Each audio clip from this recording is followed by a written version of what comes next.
మీ భూమి మీ హక్కు కార్యక్రమంలో భాగంగా బనగానపల్లి పట్టణంలో నిర్వహించిన కార్యక్రమంలో రాష్ట్ర సీఎం నారా చంద్రబాబు నాయుడు పాల్గొని రైతులకు పట్టాదారు పాస్ పుస్తకాలు పంపిణీ మరియు రైతులతో ముఖాముఖి కార్యక్రమంలో పాల్గొన్నారు. మీ భూమి మీ హక్కు కార్యక్రమంలో భాగంగా నంద్యాల జిల్లా బనగానపల్లెకు వచ్చిన ముఖ్యమంత్రి నారా చంద్రబాబు నాయుడును సీనియర్ టీడీపీ నేత, రాష్ట్ర మాజీ విత్తనాభివృద్ధి సంస్థ చైర్మన్ ఏవి సుబ్బారెడ్డి మర్యాదపూర్వకంగా కలిశారు.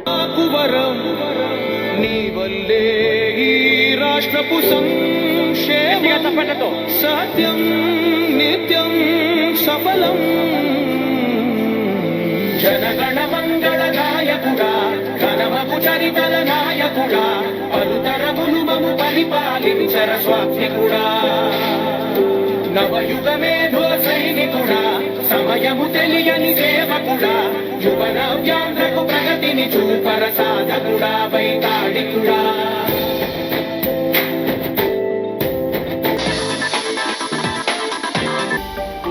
హలో అండి, నేను మీకు Rakshitha. Please do subscribe to Nandyal communications.